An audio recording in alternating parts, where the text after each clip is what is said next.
Hey YouTube. I've been kind of frustrated the last couple weeks, and me and Brian have had a lot of stress with the kids that are here in our house, and I actually have the morning alone because I had to go to a water safety course this morning, and I got to take some time to go to Target and pick out a Father's Day card for Brian, and pretty simple task. I think most people would think that picking out a Father's Day card is really pretty easy. And I had the weirdest experience. I was looking at the cards, and I actually started to tear up. And my thoughts kind of went from Brian to my father. And, I started thinking a lot about what it means to be a father. And as most of my friends can probably tell you, I'm not a crier. And I got hit with this wave of I don't want to say depression, but just, a feeling of anxiousness and love and respect. And I think I'm gonna, I've had a little bit of time to think about this, and it's been, a really kind of an intense morning for me after my card experience. And I was hoping not only to share that with you guys, but to actually to give Brian a special message. So my father, as many of you may know by watching our videos, was a very conservative Catholic man. My parents are originally from England, and he was very, very strict. I have four other brothers and sisters. And my father was always very male-based. I mean, he always loved his sons more than he did his daughters. So me and my two brothers were treated much differently than my sisters.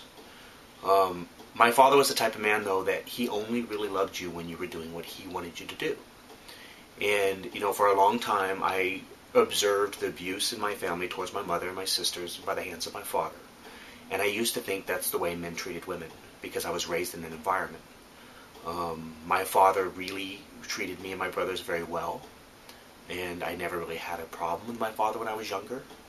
But his love always came at a price. It always came at the expectations of what he wanted from you. And as I grew older, I learned more and more about that price. That if you didn't live up to his standards or his expectations, there were penalties, and his love would be removed from you. I remember coming out to my dad, and it was one of the scariest days I've ever done. It was after me and him actually had grown closer because of my time in the military. He really enjoyed the fact that I went into the Army. And, we became closer. So I thought, okay, maybe he can deal with the fact that I can come out with him, and we'll be able to form a new relationship where we can be more open and honest. As many of you may know, that wasn't the case. My father disowned me after that. I had no connection with him for, a long time. I remember coming across him and my younger brother in Safeway one time, which is the local shopping center. And my father just walking right by me, not even acknowledging me. And I think, I look back and I was really angry at that time, that my father could do that. But I think more so than angry, I was hurt. You really, no matter what you say, whether you care about your parents or you're angry with your parents, there's a certain part of your being that needs that love and acceptance, that unconditional love and acceptance from a parent. And I guess when I used to pick out Father's Day cards for my father, I didn't put a lot of thought and energy into them. So it wasn't an emotional thing for me. So I'm standing and looking at these cards, and I'm thinking about Brian. And I'm thinking about all the qualities of him that I love. I mean, he's an incredible husband. But even more so than an incredible husband, somebody who supports me, loves me, will stand by me unconditionally no matter what the fuck-ups I do, how bad I screw up. He is an incredible father. And the impact of that, looking for a card to express that, it really hit me in the gut.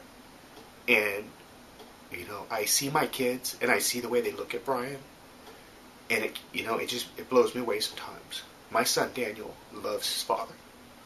He would rather be with his dad than his friends. He'd rather be with his dad than play video games. He adores Brian. And my daughter, Selena's the same way. She just loves her daddy, Brian. And there are times when you as a father, when there's two fathers in a scenario, sometimes get jealous. You sit around and you look at your kids and the way they interact with Brian, who, everybody knows Brian, who doesn't want to hold him and hug him and love on him. And then you look at yourself, and there's a part of you sometimes that wonders, how closely you are to your own father. And I know my kids love me. I mean, they show it to me every day in the way they treat and talk to me, and you know, come up to me and love on me, and we have incredible kids.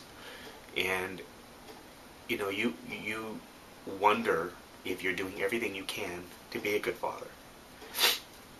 And then you have a person like Bryan in your life who is an incredible father to our kids.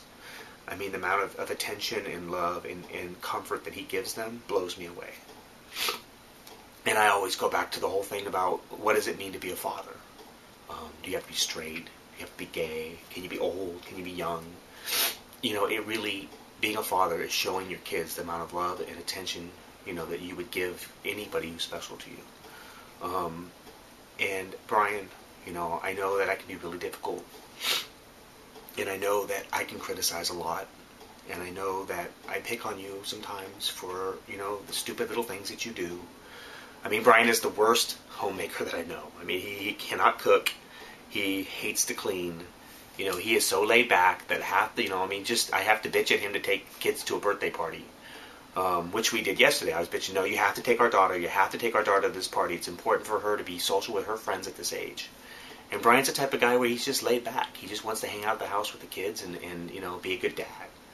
And I like to think that maybe I help him be a better father by making him do the things that he doesn't necessarily feel comfortable doing. And maybe that's my part in this. Maybe it's my job to make Bryan be the best father he can be. And he does a great job. And I want you to know, Bryan, I finally found this card. It says, to a great husband and even a greater dad in your burning dinner. And that's so you. Because you are an incredible husband. But more than that, you are the best father I've ever known. And thank you. Thank you for being such a great dad. No matter what happens with our kids, I know that you'll be there for them. I know that you'll continue to be a wonderful, incredible father, no matter what paths they take, no matter what life choices they make, because that's who you are, Bryan. And, you know, I wish my father had been 1/10 the man you are. So, happy Father's Day. I love you. And I will never stop loving you. And thank you for being who you are. I'll talk to you soon.